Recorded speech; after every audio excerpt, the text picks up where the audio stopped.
네, 안녕하십니까. 좋은 기업 소개 전문 채널 빨강 더블체크맨입니다. 최근에 이제 대림 산업이 인적 분할을 했죠. 뭐 DL과 DLENC로 인적 분할을 해서 DLENC를 재상장을 했습니다. 그래서 뭐 전신은 대림 산업이다 이렇게 말씀드릴 수 있을 것 같고, 현재로서는 지주회사는 DL, 그리고 사업자회사는 DLENC 이렇게 분할되어서 재상장이 되었습니다. 지금 현재 DL 같은 경우에는 제3세 이해욱 회장의 지배력을 강화하기 위해서 지금 현재 진행 중이다 이렇게 좀 말씀드릴 수 있을 것 같아요. 근데 우리 개인 투자자분들 입장에서 봤을 때는 상당히 좀 당혹스러울 것 같습니다. 분할 전에 매수를 해서 분할 후에 주가가 위로 올라갈 줄 알았더니 밑으로 내려오게 되는 거죠. 이런 부분에 대해서 떻게 생각을 해야 되는지 투자 포인트를 한번 고민해 보는 시간을 갖도록 하겠습니다. 그래서 자, 먼저 그림을 좀 보여드리겠습니다. 네, 여기에 답이 있습니다. 여기서 보시면은 기업 분할 이후 몸집 불린 DL 3세 이해후 지배력 강화 착착. 지난 1월 1일 기업 분할을 단행한 DL그룹, 예전에 대림산업이죠. 예, 대림산업그룹이 한 달 만에 거래 재개 이후에 20% 시가총액이 20% 넘게 치솟았다. 기업 분할 이후 오너 일가인 이해욱 회장의 지배력이 확대될 것이라는 분석이죠. 이 말은 무슨 말이냐면 시가총액이 20% 이상 넘게 올랐다라는 거죠. 이거는 분할 전에 매수한 입장에서는 수익이 됐지만은 신규로 지금 재상장된 이후에 주식을 매수한 사람 입장에서 봤을 때는 마이너스가 되어 있으니까 걱정거리가 되는 거죠. 그래서 먼저 이 지배 구조를 먼저 살펴볼 필요성이 있을 것 같은데요. 분할 전 같은 경우에는 보시는 것처럼 이해욱 회장이 대림 코퍼레이션이라는 회사에 대한 지분을 52.26%를 들고 있었고요. 이 대림 코퍼레이션이 대림 산업에 대해서 21.67%를 들고 있었습니다. 분할 후에는 이렇게 바뀐 거죠. 이해욱 회장이 대림 코퍼레이션, 대림을 52.16% 그대로 들고 있는 거고요. 대림 산업은 이렇게 새 지주사, 이 케미칼 사업부를 갖고 있는 사업 지주회사죠. 그리고 DLENC, 옛 대림산업이라는 구조로 바뀌게 된 거죠. 그래서 여기 보시면은 향후 계획은 이렇게 나와 있어요. 이해욱 회장이 그대로 52.26%를 들고 있고 대림을 지배하고요. 이 대림은 DL, 그 다음에 DLENC를 지배하게 되는 구조로 바뀌게 되는 거죠. 그래서 결론적으로 이해욱 회장이 현재로서는 이 DL에 대해서 지분이 별로 없지만은 추후에 유상증자나 이런 걸 통해서 결론적으로 DL 지분 49.84%를 보유할 것이다. 이런 전망입니다. 이렇게 되면은 지배력을 강화하게 되는 거죠. 직접적으로 기업에 대한 지배력이 강화된다고 보시면 되겠습니다. 자, 그러면은 한번 내용을 읽어볼게요.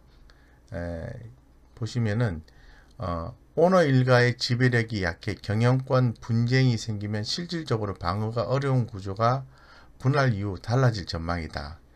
기업 분할로 DL과 DLENC 지분 각각 21.67%를 갖게 된 대림은 대림 ENC를 DL의 유상증자를 통해서 교환할 것으로 보인다.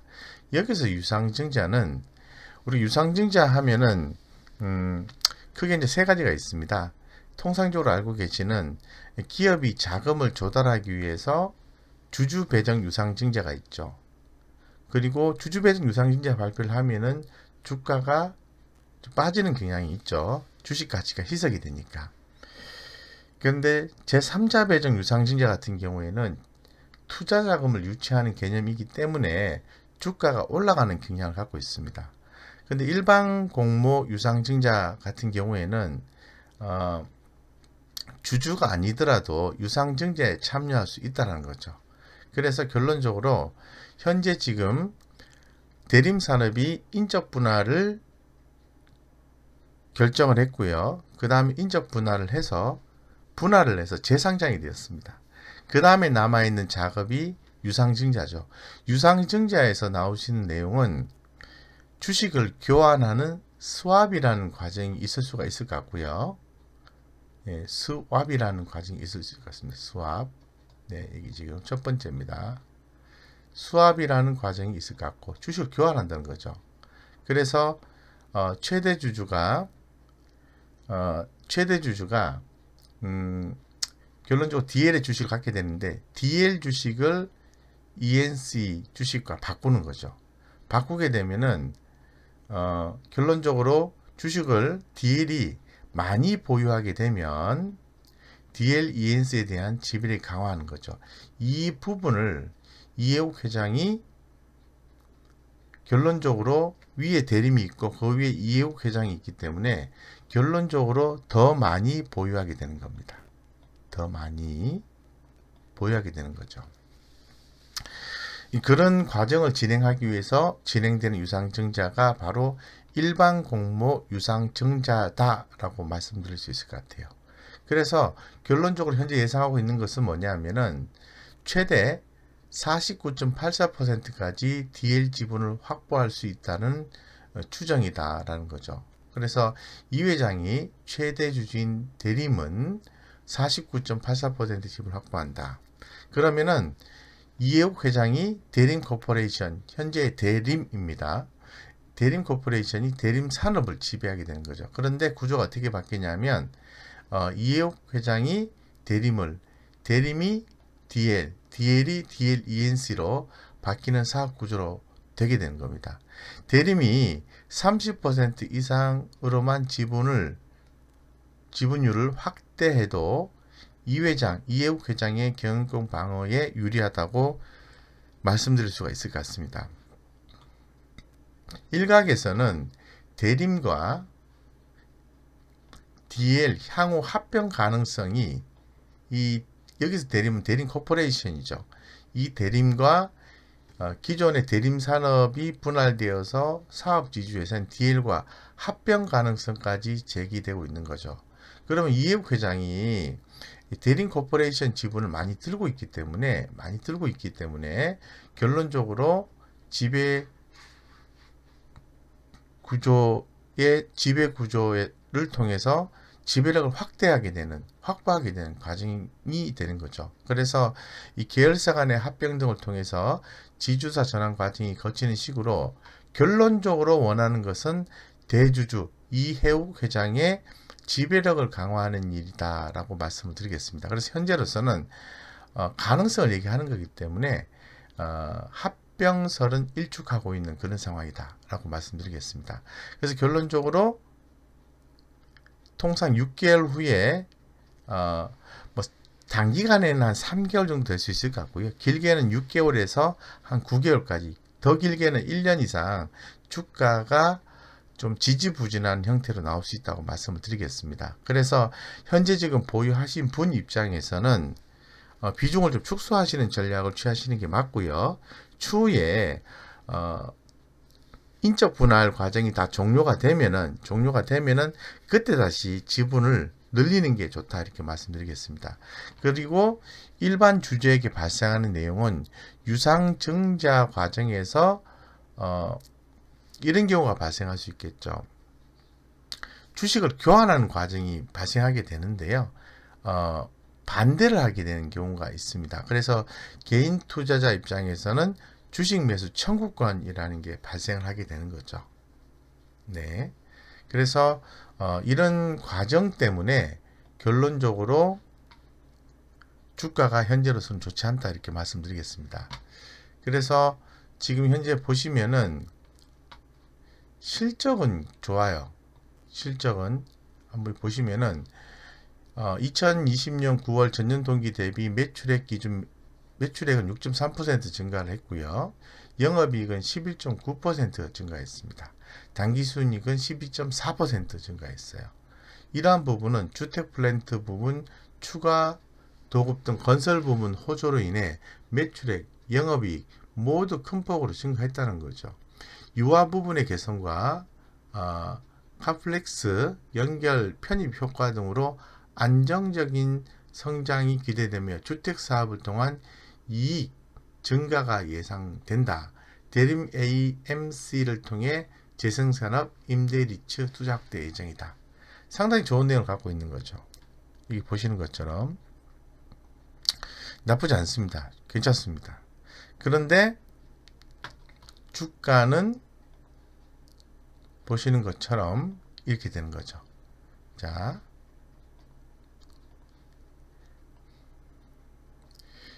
기업이 인적 분할을 한다고 해서 결론적으로 자사주라든가 이런 부분을 통해서 기업 가치가 올라갈 것이다 라고 대림산업은 생각했던 거죠. 그래서 매수가 들어왔다가 재상장 후에 이렇게 다시 빠지기 시작했습니다. 그 다음에 대림산업에서 나온 건설 부분인 DLENC 같은 경우에도 첫날에 시가가 13만 3천원 이렇게 시작이 된 거죠. 그러다가 주가는 이렇게 빠지기 시작했습니다. 예. 단기적으로 상승에 대한 가능성은 희박하다 이렇게 말씀을 드릴 수 있을 것 같아요. 네, 그래서 주가를 통해서 말씀을 좀 드리고 싶은데요. 자, DL 같은 경우에는 이런 상황인데 현재 지금 중요한 것은 KCC 사례를 들어서 말씀을 좀 드릴 수 있을 것 같습니다. 네. 자, KCC 같은 경우에는 KCC보다는 SK케미칼을 가지고 말씀을 드릴까요? 제가 기존에 SK케미칼에 대해서 SK 바이오사이언스에 대해서 말씀을 드렸기 때문에 그거 가지고 말씀을 한번 드려보겠습니다.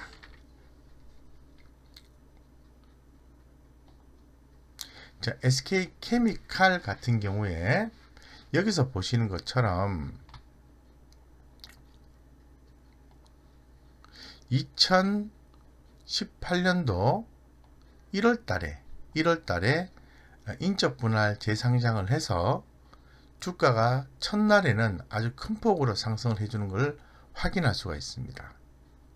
확인할 수가 있고 그 다음에 지속적으로 주가가 내리는 것 또한 확인할 수가 있습니다. 그 다음에 어떤 사업에 대한 모멘텀이 주어지면서 주가가 15,000원이던 주가가 96,000원까지 상승해주는 그런 모습을 연출을 했습니다. 자, 요때가 2018년도 1월달이고요. 그 다음에 2020년 3월입니다. 자, 코로나19가 없다 하더라도 이 정도 시점이라고 보죠. 그러면은 2018년도 1월달에서 2019년도 11월 1일 같으면은 주가가 얼마큼 하락했냐 하면은 2019년도하고 11월달 거의 2년 가까이 하락을 한 거죠. 하다가 그 다음에 서서히 주가가 이제 오르기 시작했습니다. 그 다음에 올라가다가 코로나19로 인해서 주가가 빠진 거죠. 그러면 이 정도 시점에서 그대로 올라간다고 봤을 때 봐도 3만원 하던 주가가 9만원까지 상승해주는 경우를 확인할 수 있습니다. 자, 그러면 SK케미칼입니다. SK케미 같은 경우 여기서 보시는 것처럼 2018년도 1월달에 11만 4천원까지 올라갔던 주가입니다. 여기 보시면 12만원까지도 올라갔던 주식인데 여기 보시면은 39,000원까지 빠졌습니다. 39,000원. 조금 더 시각적인 효과를 위해서 당겨서 보겠습니다. 네. 이렇게 확인할 수 있습니다. 자, 그러면 128,500원이었던 주가가 39,800원까지 빠진 거죠. 예, 빠진 거죠. 그러면은 과연 SK케미칼이 업황 자체가 엄청나게 좋지 않아서 빠졌을까요? 그런 거에 비해서는 너무 과도하다라는 생각이 듭니다. 설령 영업 환경이 좋지 않았다 하더라도 12만 원대 하던 주가가 3만 9,800원까지 빠진다는 것은 좀 비상식적이죠. 그런데 이 과정에서 어떤 과정이 있었냐면은 그러니까 최대 주주가 사업 자회사에 대한 지배력을 확보하는 과정이 있었고요. 그리고 지주회사가 사업 자회사에 대해서 주식을 확보하는 과정이 있습니다. 예, 그래서 한번 그 내용을 한번 살펴보겠습니다. 왜 제가 DL을 설명하면서 SK케미칼을 설명하냐 하면은 그건 바로 인적 분할이라는 내용이 동일하기 때문에 그렇습니다. 자, 인적 분할 과정을 거치게 되면은 어떤 게 나오는지 한번 볼게요. 자, 기존의 SK케미칼이 SK디스커버리라는 회사의 지주사와 SK케미칼이라는 자회사로 바뀐 거죠. 사업 자회사. 그래서 한번 볼게요. 자, 어떤 과정이 거치는지 똑같습니다. 예.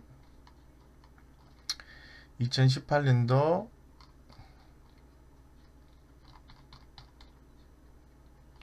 자, 여기 보시면은 유상증자 결정이라고 나옵니다. 예. 2015년도 조금 위로 하겠습니다. 이 유상증자는 아니고요. 예. 회사 분할 결정을 6월 21일 날 했고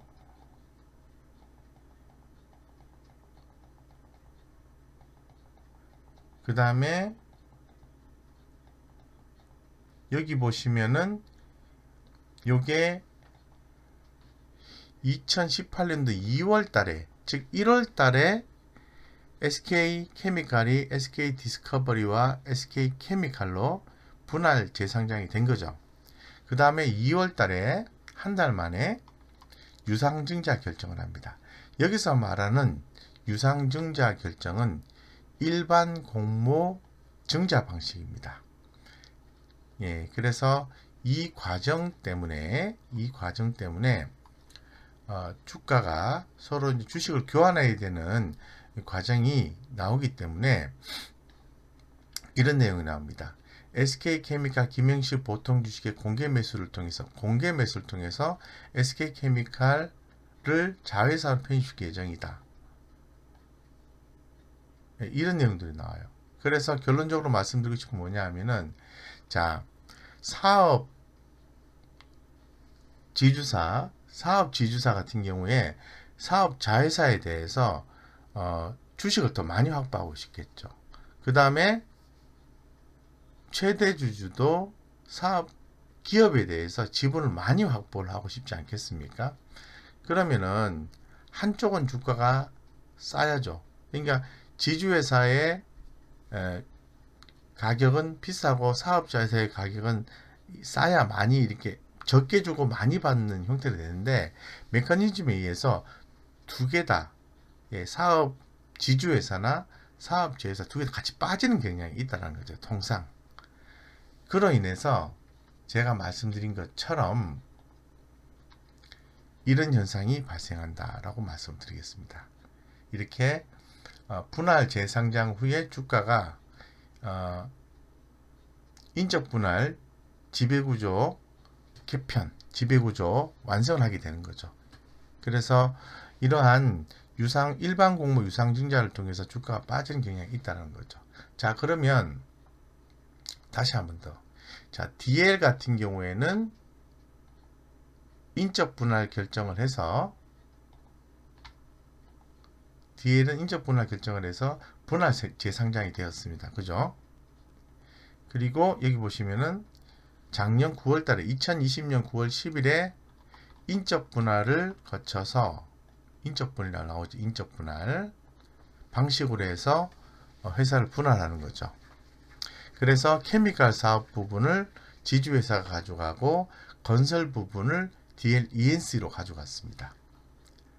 그래서 지금 현재의 중요한 것은 서로 주식을 교환해서 DLENC의 주식을 많이 확보를 해야 되고요. 그래서 추후에 썰이긴 하지만 이 DL과 대림 코퍼레이션의 합병설까지 얘기가 나오고 있지만은 아직은 그런 내용에 대해서는 확정된 바가 없습니다. 어쨌건 최대 주주가 대림 산업을 대림 코퍼레이션을 통해서 지배하고 있기 때문에 DLENC의 주가를 많이 갖고 가게 되면은 되는 거죠. 그 과정에서 유상증자와 나는 주식 수합을 원치 않는다라는 개념의 주식 매수 청구권이라는 게 발생하게 되어 있습니다. 자, 그러면 DL의 주가는 어떻게 될 것이냐? 제가 개인적으로 이벤트 드리븐을 해석하는 입장에서 말씀을 드리면 주가는 이렇게 됩니다. 기간이 짧을 수도 있고요, 길 수도 있습니다. 어쨌건 떨어지게 되어 있습니다. 기존에도 여러 차례 기업들에 대해서 이런 방식으로 설명을 드렸습니다. 떨어지게 되어 있고 어느 시점인가는 인적 분할이 완료가 되면은 주가는 바닥권을 횡보하게 되어 있습니다. 횡보를 하고 그 다음에 DLENC가 그 다음부터 사업을 잘해서 성장성이 확보하게 되면은 DL은 주가가 올라가게 되어 있는 거죠. 왜냐하면은 사업자회사가 돈을 잘 버니까. 그죠? 예, 그런 현상으로 해석하시면 되겠습니다. 그래서 지금으로부터 제가 볼 때는 DL 주가는 밑으로 빠진다. 그리고 DLENC 주가도 밑으로 빠진다. 라고 말씀을 드리겠습니다. 그래서 어느 시점인가는 DLENC가 성장성을 확보하게 되는 게 확인되면 주가는 위로 올라가게 되어 있습니다. 그때 DL도 서서히 따라 올라오게 되는 거죠. 마치 디스커버리가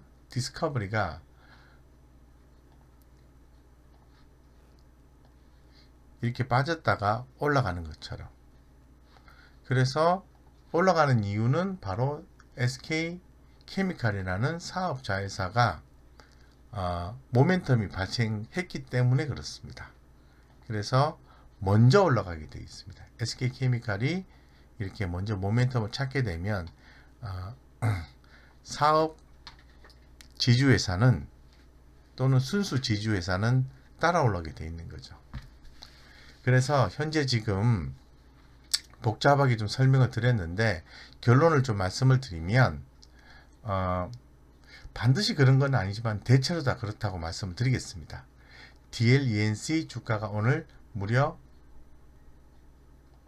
3일 동안 빠졌어요. 첫날에 이렇게 밀려버리고 둘째 날에 밀리고 오늘 한 7.9%까지 밀렸습니다. 제가 볼 때는 당분간은 어떤 사업성을 떠나서 밑으로 빠진다 이렇게 말씀드리겠습니다. 어느 정도 과정이 지나면은 주가는 성장 모멘텀을 확보하게 되면 이렇게 올라갈 수 있다고 말씀드리겠습니다. 그 다음에 DL 주가도 역시 지금으로부터 밑으로 빠진다 이렇게 보시면 돼요. 빠졌다가 DLENC가 주가가 오르기 시작하면은 따라오를 것이다. 이렇게 제가 설명을 드릴 수 있는 거죠. 그렇다면은 현재 오늘 매수하신 분은 매도를 하셔야 된다고 말씀을 드리겠습니다. 지금은 매수 포인트가 아니다라고 말씀을 드리겠습니다. 기존에 분할 전에 매수를 해서 만약에 수익권이다 라고 하시는 분들은 이익 실현해 놓고 다시 한 번 더 향후 3개월 뒤, 6개월 뒤, 1년 뒤에 수급적인 요소라든가 특히 DLENC의 성장성이 확보된 것을 확인하고 재매수 포인트를 노린다면 더 큰 수익을 노려볼 수 있다고 말씀드리겠습니다. 해서 현재 지금 수급적인 현상을 제가 한번 체크를 해봤는데요. 이런 메커니즘을 잘 모르시는 이제 개인 투자자분들이 매수를 하시는 것 같습니다. 네. 첫날에 14만 주 매수하셨고요. 개인 투자자가 그리고 오늘은 무려 26만 주를 매수했어요. 그런데 보시는 것처럼 주가가 계속해서 올라간다, 좋다라고 한다면 왜 기관 투자가나 외국인이 팔았을까요? 거기에는 제가 말씀드린 앞으로 예정되어 있는 일반 공모 유상 증자라는 게 있고, 그 과정에서 주식을 교환하는 스왑 과정이 있기 때문에 메커니즘상 주가가 빠지기 때문에 외국인과 기관들은 개인이 들어올 때 물량을 넘긴다라고 보시면 됩니다. 그래서 여기에서 잘 대응을 좀 하셔서 마음고생을 안 하시는 경우를 꼭 만드셔야 되고, 수익이 나신 분들은 빠져나왔다가 다시 들어가면 되지만, 조금 들어가셨는데 손실이 나신 분들은 한 달 단위, 석 달 단위로 해서 매수치 마시고요. 기간을 한참 동안 보내고 난 뒤에 짧게는 6개월, 길게는 한 1년까지도 경우를 보셔야 돼요. 그래서 그 어느 시점인가 주식 매수 타이밍을 잡고 이때 매수해서 손실이 한 40%가 났다면은 배수를 매수해서 매수 평균 단가를 맞추실 필요가 있습니다. 그 다음에 주가가 올라갔을 때 흐름을 보시는 거죠. 그리고 최대한 올랐을 때 이실현하시는 전략이 맞다, 이렇게 좀 말씀드리겠습니다. 상당히 복잡하게 말씀을 드렸는데요. 간단하게 말씀드리면 바로 이겁니다. DL과 DLENC는 시나리오상으로 봤을 때는 주가가 내린다. 그러면 통상 6개월 후에 매수 타임이 나올 가능성이 있으니 그 정도는 지켜보자 라고 말씀드리겠습니다. 이상 여기까지 대림 산업 분할 후에 DL과 DLENC에 대해서 설명을 드렸고요. DL이 갖고 있는 케미칼 부분의 성장성이 또 추가로 확보된다면 DL의 주가는 올라갈 수 있다 라고 말씀드리고, DLENC는 자체적으로 성장성을 확보했다면 주가는 올라갈 수 있다. 건설 쪽에 전망이 좋지 않습니까? 그런 부분들을 고려하셔서 투자하시는 게 맞다, 이렇게 해석을 좀 해드리겠습니다. 이상 여기까지 좋은 기업 대림 산업에 대해서 분할 회사인 DL과 DLENC에 대해서 SK 케미칼 사례를 들어서 설명을 드렸습니다. 여러분들의 성공 투자를 기원드리겠습니다.